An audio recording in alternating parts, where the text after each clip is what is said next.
best music. BPO Radio.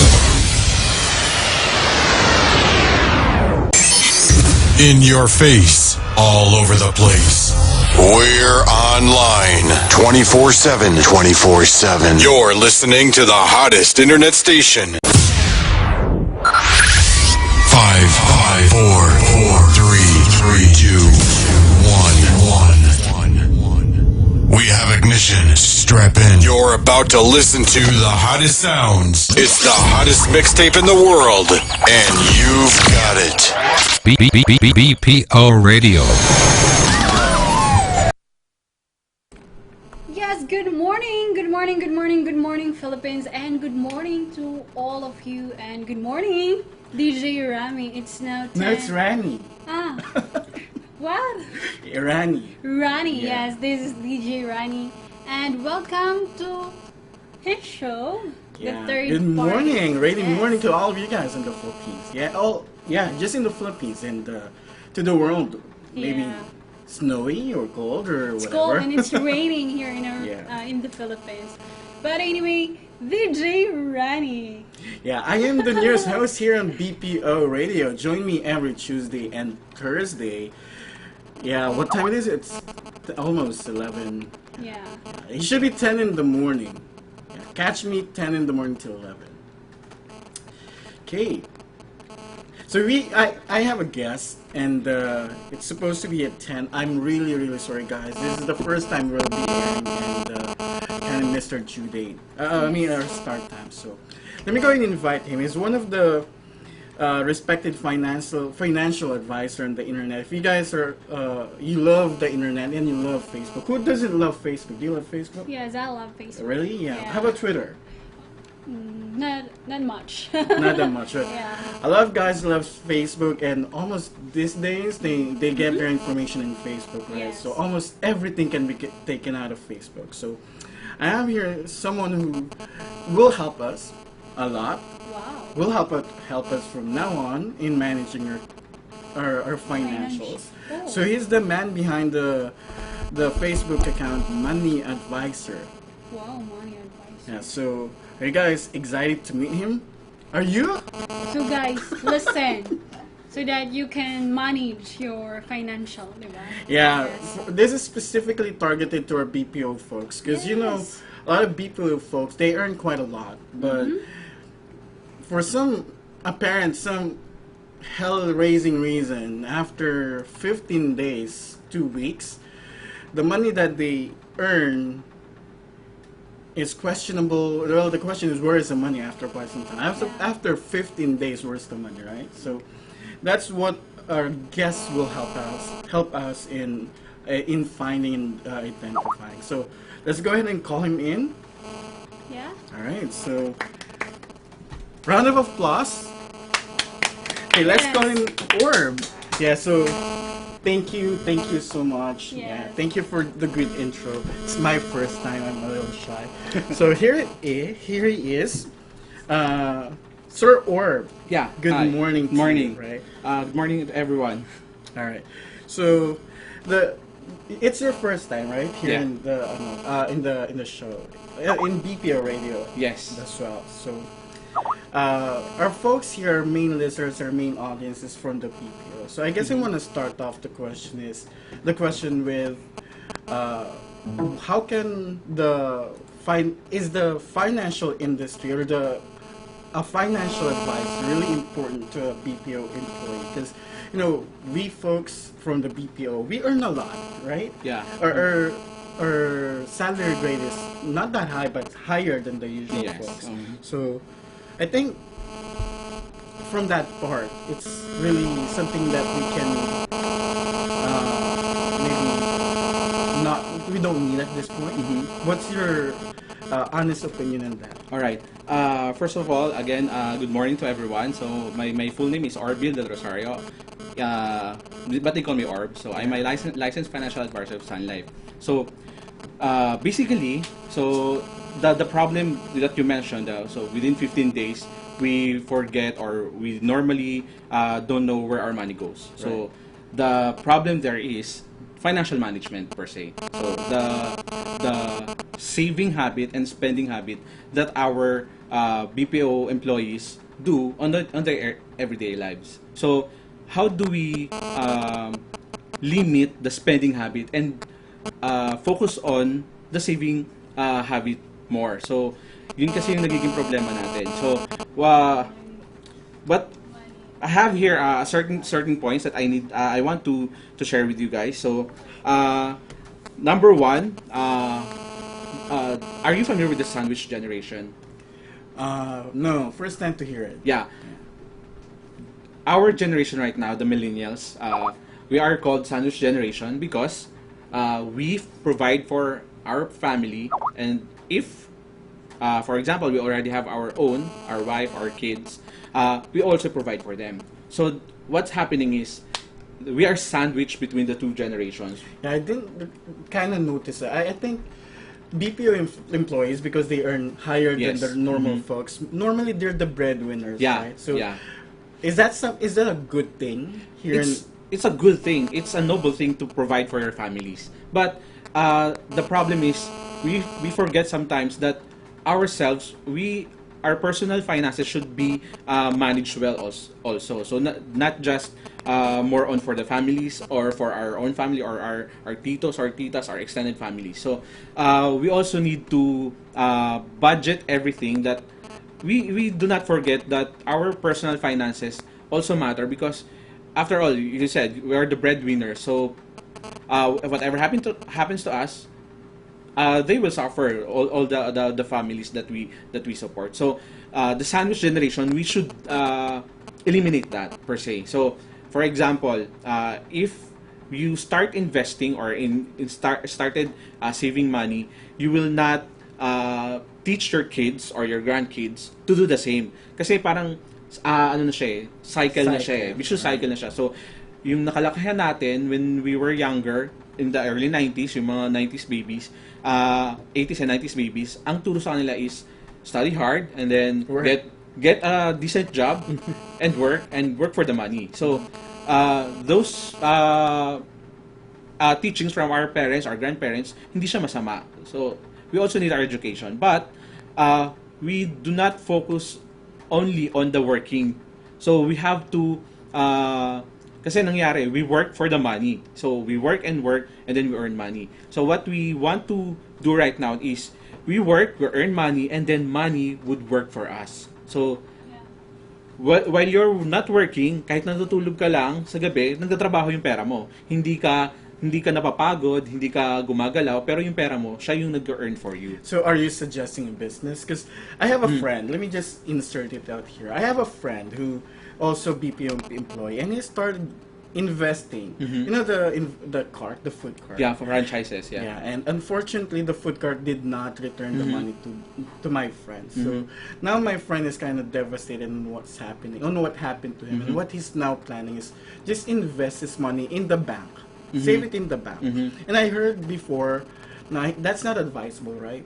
Because of the inflation. Yes. So investing, we don't call it investing in the bank per se, because when you invest, it should return a significant amount of money. But if you invest in banks, it only returns around 1%, less the tax that the withholding tax. So it's almost zero. Not di naman 0, but very little. So when we say investment kasi, we need to know that our investment or our money earns at least 4%. So at least nang bibit yung inflation that you mentioned. So habang tumatagal kasi, yung pera natin di ba lumiliit siya. Correct. So if you invest in 1% per year and our inflation rate is around 1.5 to 3% per may year, utang pa. may utang ka pa, negative ka pa. So we need to find our investment tools that could yield more than 4%.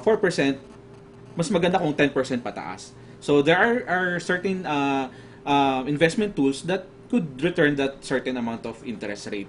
So I'm probably sure we have not we don't have any more time na ma-discuss in detail yan. So let's do this. Let's just give them some ideas. Yes, alright. Yung mga possible Investment tools. And then let's go ahead and discuss this next week when we come back, right? Sige, sure. But before I go there, so like I mentioned, finances dapat ma-manage natin siya mas mabuti. So I attended this seminar. It's called Millionaire's Mind Intensive. So they basically teach people to think like a millionaire. Kasi our mindset kasi we're taught na mag-isip na kung ano lang yung kaya nating i-achieve. Hundreds, thousands, 10,000s. But is that like spend based on what you're earning? no, not really, but more on the goal that you set. So Okay. para pag nag-set ka ng goal na I need to earn 100,000, yun lang yung makuha mo talaga.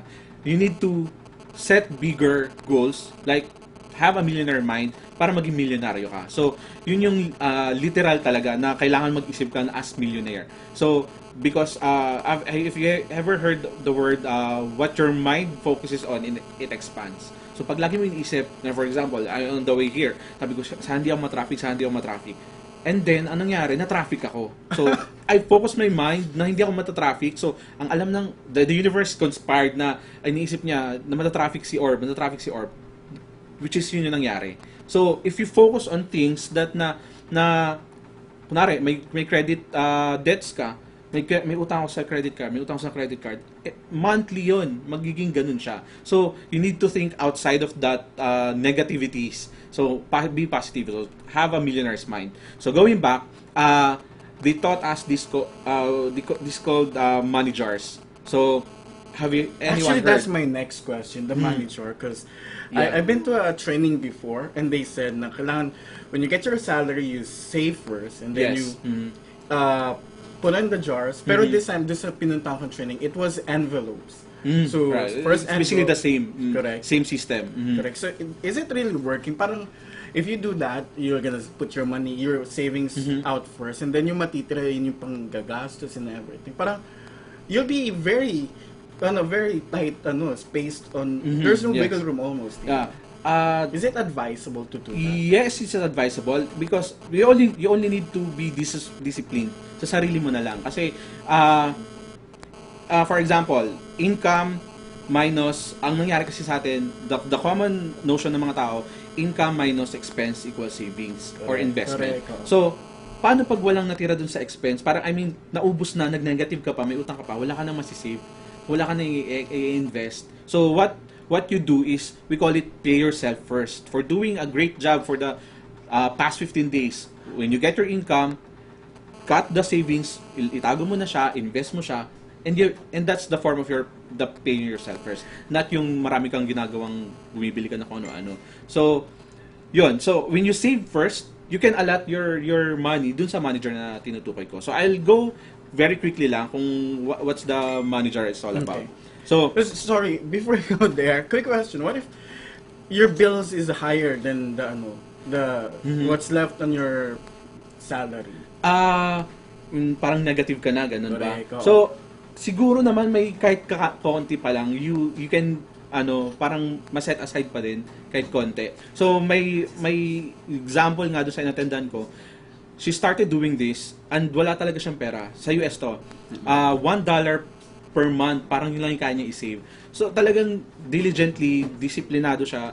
She portioned every cent of that $1 and then eventually, nagkaroon siya ng sarili niya ng business, tas lumago na siya. So, you don't, parang money is not reserved for the rich, or savings or being a millionaire is not reserved for the rich. Kahit na wala kang masyadong pera, you can start from scratch, kahit maliliit lang. So, yun nga, if you portion your money before you spend everything, magkakaroon ka ng constant saving habit, tas magugulat ka na lang at the end of the year, may certain amount of money ka na. Okay. Alright, so, very quickly, going back dun sa money jar. Alright. Naghang yung computer ko. Anyway, so I know it by heart. So, first in the jar, so parang around 6 yata siya. Yung first is, we call it financial freedom account or financial freedom jar. So, why do we call that financial freedom? Because yun yung jar na magpuproduce pa ng more income the one I was saying kanina na passive income. So, parang hatiin mo na agad na certain portion nun, ilagay mo sa financial freedom. So, that's 10%. So, kunwari may 10,000 ka, 10% ng 10,000 is 1,000. Tama? So, ilagay mo na doon yung 1,000 mo. Okay. Tapos, next is, we call it long-term savings spending jar. So, another 10%. So, what's the long-term savings spending jar? Para naman siya sa, as the name implies, long-term. So, if you plan to buy a car, buy a house, buy vacation, yeah, long vacation, or kahit na yung mga gadget lang, ganyan. So, hindi mo siya bibilihin na pag dumating yung pera mo, bili ka kagad. May bonus ako. Bilhin ko kagad yan kasi may certain amount of money ako na kaya kong ibili yun. So, hindi ganun yung gagawin mo. You need to save constantly na for that na yung specific goal mo. So, we call that long-term saving spending. So, basically, yung long-term, those are the goals na medyo mapigat. Yes. Okay. So, yung talagang hindi kaya ng isang bagsakan lang pag sumahod ka. So, next is the play jar. So, from the word itself, play, you play your money. Meaning, hindi ka naman magagamble. Meaning, maglalaro ka, you enjoy yourself. Go out. Go eat out, dine out, watch a movie, or hang out with your friends. So, para lang hindi ka nade-deprive nung kung ano yung mga pwede mong may enjoy sa buhay everyday. Ito yung mga pang-impulsive expenses. expenses. So, para hindi mo siya uhugutin sa savings mo. Kunwari may savings ka and gusto mo maggala, gusto mo mag-party, hindi mo siya kukunin doon. Meron kang certain budget na nakaalat. So, in 1 month na save ka na doon, you can spend that. So, ano yung difference nung play money dun sa long term? Sa short term? Yung first jar na. The financial freedom. Financial freedom is for long term talaga. Siya yung, we call it mother goose.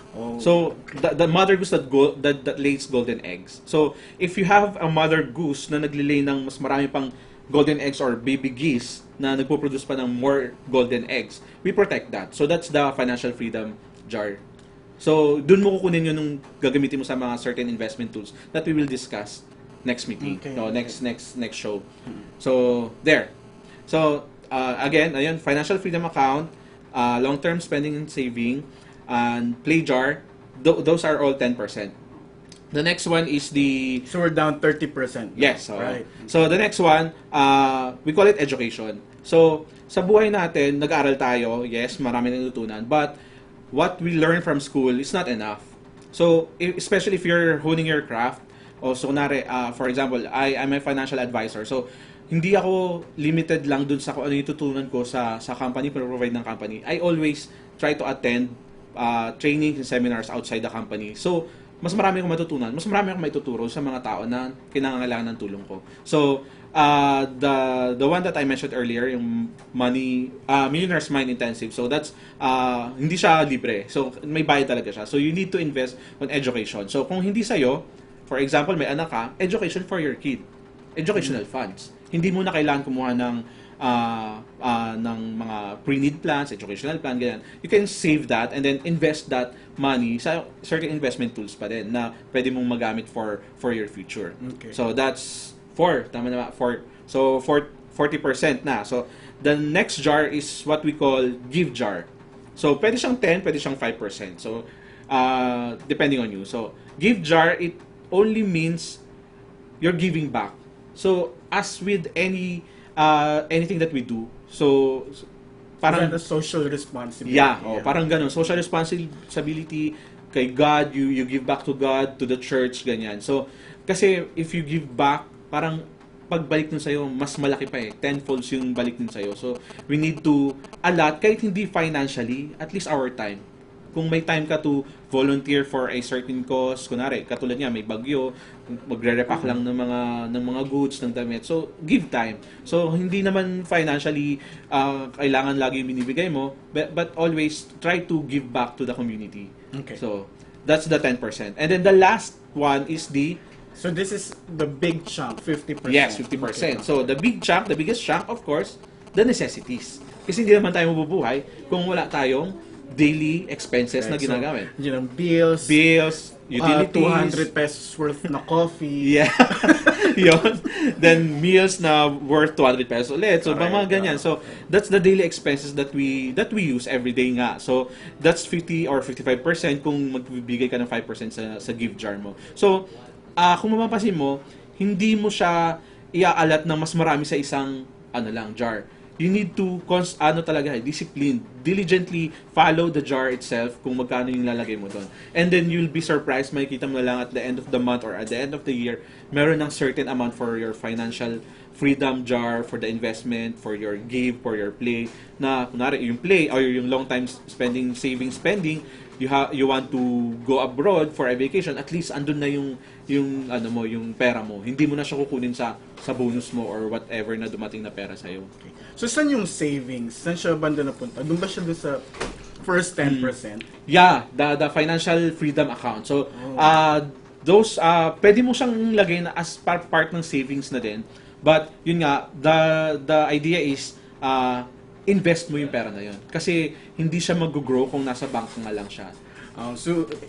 Sa jar concept, Yes. the savings is really not yung savings na ilalagay sa banko, right? Yes, oo. Oh, okay. Pwede ka rin, pwede ka mag-alat. And then, kasi important pa rin naman yung you have a bank account. We call it, we're not gonna call it emergency fund kasi when we say, if you focus on emergency lang yung darating. So, we're gonna call it contingency fund. So, contingency siya, so whatever happens, meron kang kukunin. So, lagi kang merong contingency fund. So, you can pull that from the financial freedom account jar mo or anything else na long-term savings, spending. So, pang long-term kasi siya. So, hindi mo rin siya gagalawin ng matagal-tagal. So, parang emergency or contingency fund nga siya. So, nandun siya sa second jar? Yes, oo. Okay. So, pwedeng ganun siya. Tapos, kasi yun yung parang pinaka-liquid sa lahat eh. Yun yung madaling i-withdraw, ATM lang, makukuha mo na siya. Pag if you invest in the stock market, mutual fund, UITF, BUS, hindi mo yun agad-agad pwedeng i-withdraw. You need to go parang certain process bago mo makuha yon. So you need to have a contingency fund na nasa bank din. So pero don't put all your money there. So that's it. Question. Well, actually, marami. I have a lot of questions. Kaya lang, I don't think we have enough time. We don't have time anymore. It's already 11:04. So, thank you. This is next week. Thank you so much, or for No coming. problem. Yeah. So, siguro we're gonna go and think about the jar concept. Kasi medyo, yun muna. Oo. medyo mabigat, di ba? Yes, If oo. you'll think about it. 10%, 10%, 10%, Yes. and then along with it, yung 200 pesos nating coffee, yung ating 500 pesos na buffet, Yes, diba? Lahat yan matatanggal di ba? Ano lang na yan talaga, like I said, disiplina. So kung hindi mo sisimulan ngayon, hindi yan mangyayari in the future. Quick question. Yes. Ano yung magandang age to do that? As early as possible. When we're asked when is the best time to invest, the best answer talaga dyan is 20 years ago, when the market was down, malahat ng mababa pa, mura lang mabibili mo lahat, kahit yung mismong candy 50 centavos lang ngayon, parang dos isa na, di ba? Parang ganon. So invest long, parang mas matagal na talaga dapat nag-start ka. But the second best is now. So kahit na sabihin mong ilang taon ka na, say 35 ka na or higher or ganun, hindi mo masisimulan yung investment mo if you don't start now. So always think na the best time is the second best time is now. So always think na hindi parang the more you delay kasi the more na hindi siya nasisimulan eh. So every time na may tatanong sa akin na kailan ako dapat nag-invest, sabi ko, you cannot time the best time that you invest. The only thing that you can do is start right now. Act right now. Kasi if you act right now, obviously may result yan in the future. So is that act on the concept, the jar concept? yeah. Okay. At least start doon para naman hindi tayo magkaroon ng utang lagi. Kasi if you focus on utang, lagi tayo magkakautang. So kung mag-iipon ka doon, makikita mo may certain amount ka, possibly kung di mo naman kailangan ng play or hindi mo kailangan ng education pa, you can kunin mo, tapos pwede mo ipangbayad sa utang. Pero at least yun, nakakaroon ka ng constant saving habit na hindi lang puro bili.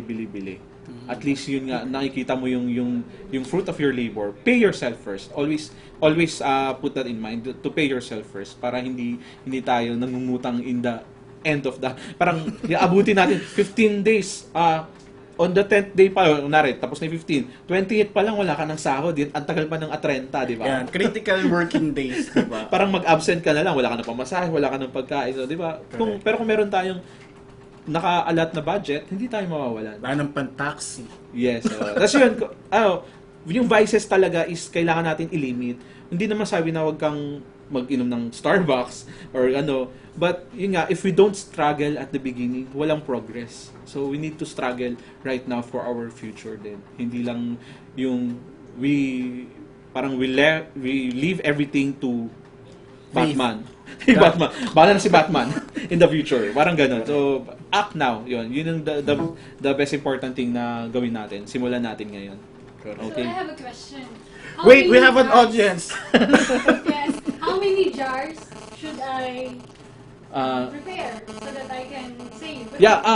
Pwedeng it can be literal jars that you can have in your houses, or if you have online accounts, so pwede rin yun. So like I've mentioned, that's 5 around 6, so that's for financial freedom account, long time saving spending, the play jar, the educational jar, the give jar, and the necessities jar. So that's 6. 6, right. So 10% for the first 5 on the last jar, which is the necessities, 50%, because that's the biggest na in-spend natin every day. So our daily expenses. Hindi naman tayo pwedeng mabuhay ng hindi tayo namamasahe, kumakain, 'di ba? Kuryente, phone bills, wifi, internet, lahat 'yan. So we allot everything dun sa biggest chunk nung budget natin. Okay, no. Right. Okay. So, kung ayaw yung gumastos ng jar, Envelope, yeah. That also works. I have a colleague parang file case na maliit na may hati-hati. So, quick question. Literal ba na talagang jar and envelope dapat yung ginagamit para mas makikita mo, mafe-feel mo? What works for you? Ako kasi, ang ginagawa ko, I have bank accounts na online. Doon ko na lang transfer. So, as much as possible, yung mga account na yon walang ATM or nakatago yung ATM para hindi ko siya ma-withdraw. Actually, I have that. I did that nung nauso yung pag-copy ng mga card. Para, you have a card, separate card, no lang naman. And then, yung... Isang card lang yung panggagamitin mo. Correct. Para safe din sa mga copy-copy ng card. Kaya lang kung may internet yung phone mo, wala din. Pero, yun. Will it really help kapag nakikita yung literal na jar and yung... Yes, oo. Kasi you see the accomplishment na nagagawa mo. Kunwari may jar ka tapos say ganyan kalaki. Tapos nakikita mo ay kalahati na siya. Ay mapupuno na siya. So the sense of accomplishment or the achievement na nakikita mo sa ginagawa mo, it will boost your self-confidence or your morality or your discipline more na do better pa. Right. Kunwari, konti na lang, ay mapupuno na. Siyempre, gusto mo mapuno. So, ang gagawin mo, pupunin mo talaga. Gagawin mo. Ito yung feeling no, may piggy bank. Yes, oo. So, okay. di ba yung mga bata, may mga manggan sila, piggy bank, tapos tuwan-tuwa sila pag naguhulog sila kasi nakikita nila na ang dami nilang naiipon. So, at the end of the month or at the end of the year, Christmas madalas, they spend it on the things that gusto nilang bilhin. So, correct. Actually, I have a friend, ang pangalan niya Raymond, si Ramon. May ganun siya. Very good, di ba? At least hindi siya...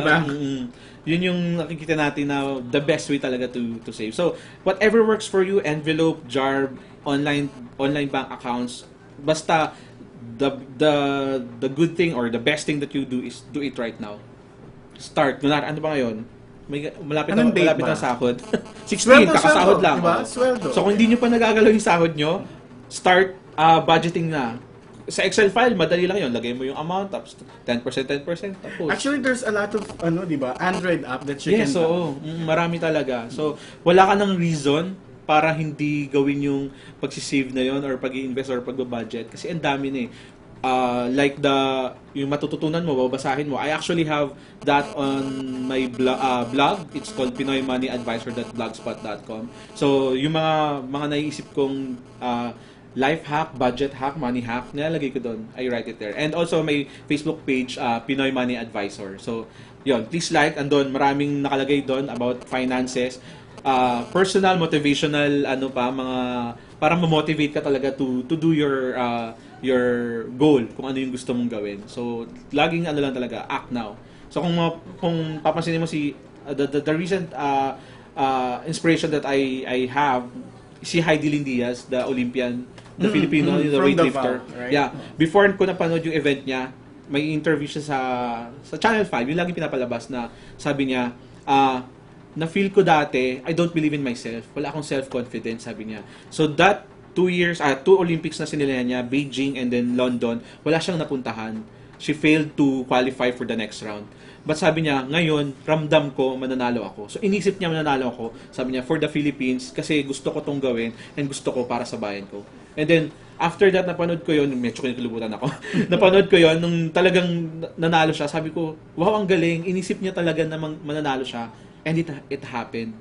Silver, bronze lang yung parang goal niya, okay na siya. I heard that. Diba? Bronze But the China bowed out, walang nabuhat yung Chinese representative. So the second place, which was Chinese Taipei, na siya first, and then Heidi Lin was promoted to the second place na, so silver na siya. So imagine, wala siyang inasam kundi magka-medal regardless what level, but binigay sa kanya is yung more than she expected. Tuwa na siya doon sa bronze eh. Nakita ko yung nabuhat siya, talagang tuwan-tuwa na siya na kahit hindi niya nabuhat yung last na weight na binitbit niya.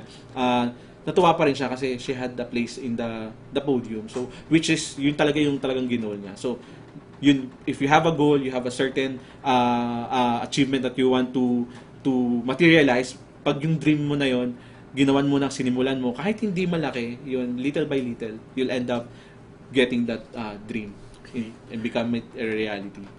So those are very enlightening, di ba? Nakaka-inganyo. So siguro more on this topic and the investment tools next week. I think I have a few na gusto ko talagang pag-usapan natin. Alright, sige. Really sa mga focus na BPO folks, kasi yung investment talaga kung saan napupunta yung pera natin. It's really very saddening na ang pera nga natin mas mataas, pero pagkatapos ng 15 days, critical wallet day na. Yeah. And then, I have a friend na BPO employee pero nagre-rent siya sa someone na hindi ganun kalakihan din yung talent fee. Pero yung taong yun, nagpaparenta ng bahay, di ba? And naipon niya yun dahil sa, I'm not sure, pero magaling siya mag-manage ng pera. Alright. So that's something na talaga nakakaingit. And dapat na makuha ng mga katulad nating mga BPO. Baka pwede nating isama yun dito. I-guess natin, no? Anong ginagawa niya para pa-inspire din sila. Kasi the more na nakikita yung mga folks na inspirational or testimonials na nangyayari talaga, the more na may inspire sila, mag-challenge sila sa sarili na gawin din yun. So, syempre, your idol mo sa buhay, syempre, yun laging mas mataas sa'yo, laging mas magaling sa'yo. So, yun yung gusto mong ma-achieve din. So, always, another thing, always surround yourself with positive people. So, kung may news feed ka sa Facebook puro na negative, reklamo. yes, try to unfollow that. Huwag mo naman unfriend. Masyadong harsh. Unfollow lang. Kasi if you read more negative, kasi, it will invite sa buhay mo din. Yun nga, the universe will conspire and everything na inisip mo, yun talaga yung mangyayari. Try to watch The Secret. It's a YouTube video in parang documentary. The Secret. Just Google it and then panoorin nyo. 1.5 hours. Who owns it? It's 1.5 hours. I wanna play it sana here, sayang. 1.5 hours ka. Medyo matagal. Pero yun, sobrang enlightening siya about yun nga, what your mind focused on or what your mind can truly believe and conceive, it will achieve. So pag inisip mo, mangyayari yan. Alright. Thank you so much sa pagbisita. Next week ulit? Yes, next week. I will focus on the talaga, investment. So this one parang nag-mindset lang tayo na kailangan natin mag-save para meron tayong i-invest. And these are stages, diba? It doesn't happen overnight. Yes. It doesn't happen overnight. So if they wanna reach out to you, pwede ka bang makontak? Facebook? You can follow my Facebook page. It's, like I said, Pinoy Money Advisor. And I also have Instagram, Pinoy Money Advisor. And my blog is called pinoymoneyadvisor.blogspot.com. Okay. So the header, the logo is the black... the black thing with the word itself, the Pinoy Money Advisor word. Right. With parang bold. Correct. So go ahead and add him up. Alright. Find him in Facebook and in Instagram and in Twitter. I don't have Twitter.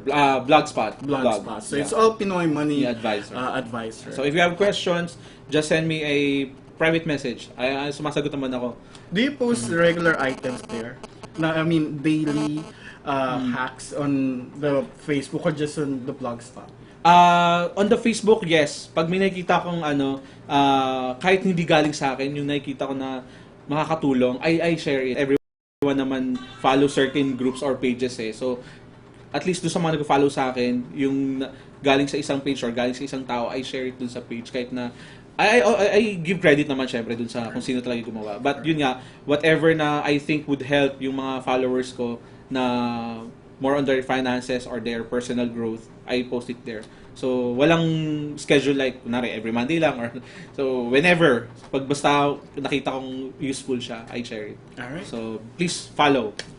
Yeah, please follow and also follow me on Facebook, Rani.BPO Radio. Thank you so much, guys, for tuning in.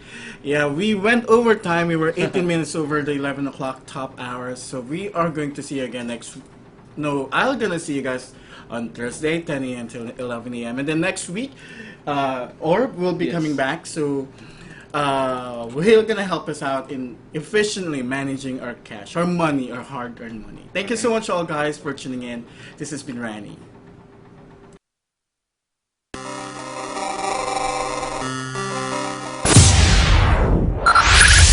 5, 4,